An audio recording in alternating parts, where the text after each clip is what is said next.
We don't want to get too dark here, but the fact is, we all have a limited time in our lives. So why not make the most of it with a marathon of amazing ninja movies? Pop some popcorn, sharpen your katana, and come with us as we comb through the good, the bad, and the completely inexplicable to bring you the best ninja movies you must see before you die. Heroes of the East. If you're looking for a place to jump on with ninja movies, there aren't a lot of better starting points than 1979's Heroes of the East. Also known as Shaolin vs. Ninja, it follows the time-tested formula of pitting a master of one style against a group of rivals to see whose kung fu reigns supreme. In this case, that master is the legendary Gordon Liu, who was fresh off his breakthrough performance as the hero of 36th Chamber of Shaolin, and would go on to international fame as Pai Mei in Quentin Tarantino's Kill Bill. 5 Element Ninjas. Any conversation about classic martial arts movies usually leads to one of the most widely accepted truisms of the genre. 5 Deadly Venoms rules hard. The 1982 follow-up, 5 Element Ninjas, combines everything good about that cult film and takes it about 5 steps further over the top. While it's not as well known as its predecessor, 5 Element Ninjas is every bit the blood-soaked classic that Venoms is. The plot is pretty simple. A kung fu school that was defeated in battle hires a color-coded, element-themed ninja clan to get revenge on the warriors that beat them. But honestly, that hardly matters when you're getting glorious fight scenes with ninjas appearing and disappearing in a cloud of red smoke, or watching the heroes celebrate tearing their enemies in half by punching a giant boulder so hard that it explodes.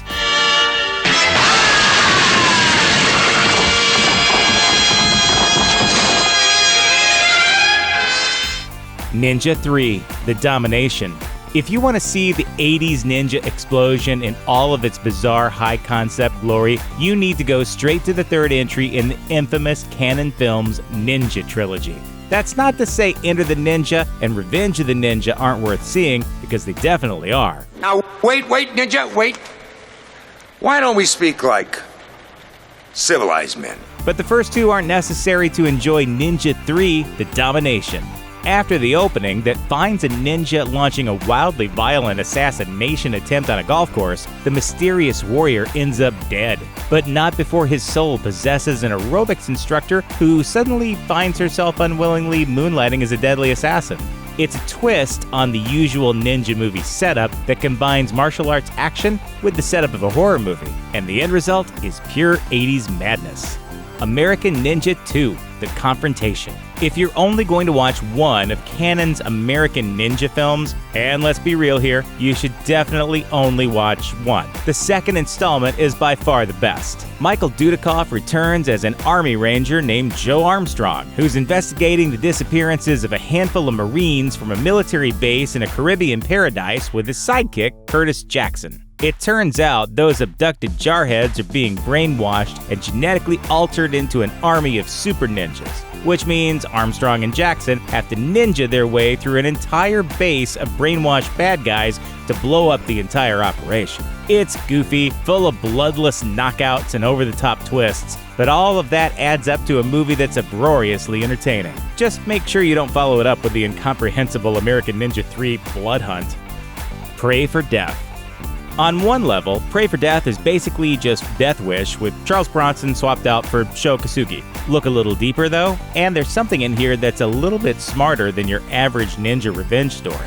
Make no mistake, there is a lot of ninja revenge in this movie, with Kosugi playing the role of Akira, a highly trained ninja who leaves his life of violence behind in order to travel to America with his family and open a restaurant. Like pretty much all of Kosugi's ninja films, the action is spectacular, but the really compelling stuff here comes in how the movie presents Akira as an immigrant in pursuit of a peaceful new life in America, and the contrast between the dream of success and the barriers he encounters along the way.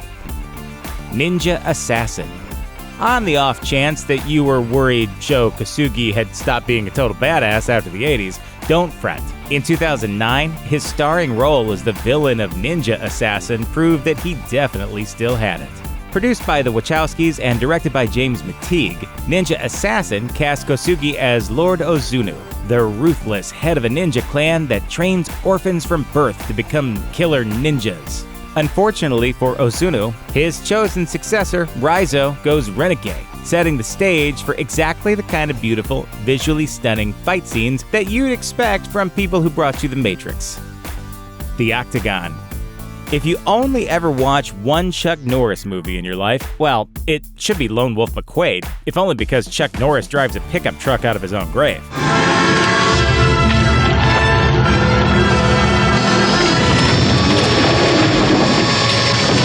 If you want to go with one with ninjas, however, you gotta go for the Octagon. Despite the lack of truck-based resurrection, it's basically a perfect storm of a Chuck Norris movie. Norris stars as Scott James, who finds himself caught up in a terrorist plot. Since he just happens to be pals with a couple of mercenaries who are also dealing with a severe ninja problem, the whole thing climaxes in a sequence where Scott James has to fight his way through the ninja's own lair, the Octagon. Azumi. Director Ryuhei Kitamura is probably best known for his work on Godzilla Final Wars. But if you really want to see Kitamura take on hyper-violent widespread destruction, you need to sit down and watch Azumi.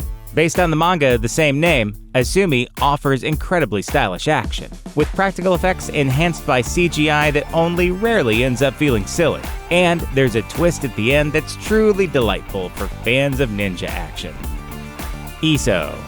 Takashi Miike's career as a director has been all over the map, but the one thing that unites all of his films is a style that verges on the surreal, creating movies that are often less about the narrative and more about the experience. That's the case with Iso, which follows a 19th century assassin through the afterlife, punctuating violent encounters with big questions about the nature of suffering. It's certainly not the fun martial arts romp that you'll get with other films, but it's definitely fascinating and worth a watch for the ninja obsessed.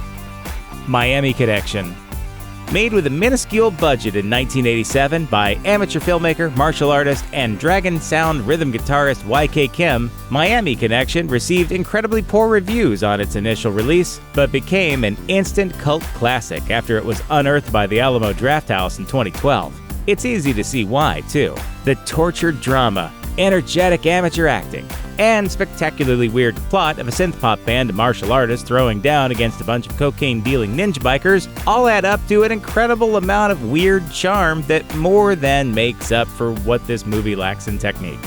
Watch it, or suffer the wrath of this guy.